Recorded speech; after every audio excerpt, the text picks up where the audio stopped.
بسم اللہ الرحمن الرحیم وَهُوَ الَّذِي يَقْبَلُ التَّوْبَةَ عَنْ عِبَادِهِ وَيَعْفُو عَنِ السَّيِّئَاتِ وَيَعْلَمُ مَا تَفْعَلُونَ، اور وہی ہے جو اپنے بندے کی توبہ کو قبول فرماتا ہے، گناہوں سے درگزر فرماتا ہے اور جانتا ہے جو کچھ تم کرتے ہو۔ نبی رحمت شفیع امت صلی اللہ تعالیٰ علیہ وآلہ وسلم نے ارشاد فرمایا التائب من الذنب کمن لا ذنب لہ،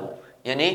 گناہوں سے توبہ کرنے والا شخص ایسا ہے کہ گویا اس نے کبھی گناہ کیا ہی نہیں۔ دور حاضر ایسا ہو چکا ہے کہ ارتکاب گناہ بہت آسان ہے، نیکی کرنا، چھوٹی سے چھوٹی نیکی بھی کرنا انسان کے لیے بہت مشکل ہوتی جا رہی ہے۔ نفس اور شیطان انسان کے پیچھے ہاتھ دھو کر پڑے ہیں، ان کو برائی کی طرف بلاتے ہیں۔ انسان کا گناہوں سے بچنا، برائی سے بچنا، جھوٹ سے بچنا، چغلی سے بچنا، ہر برے افعال سے بچنا بے حد مشکل ہو چکا ہے، اس سے پہلے کہ انسان مر جائے، اس کی موت آ جائے اور ہم قبرستان جا کر سو جائیں کہ ہمیں اپنے گناہوں کی معافی کر لینی چاہیے، کیونکہ گناہوں کا انجام ہلاکت اور رسوائی کے علاوہ کچھ بھی نہیں ہے۔ آخرکار انسان کو گناہوں کا انجام جو ہے وہ ہلاکت میں ہی ملے گا، اس کا نامہ اعمال جیسا ہوگا اس کو ویسا اس کا بدلہ دیا جائے گا۔ ہمیں چاہیے کہ ان گناہوں کے چھٹکارے کی کوئی تدبیر کر لے، کوئی ایسے عمل کر لے، کوئی ایسے نیک اعمال کر لے کہ ان گناہوں سے چھٹکارا مل جائے،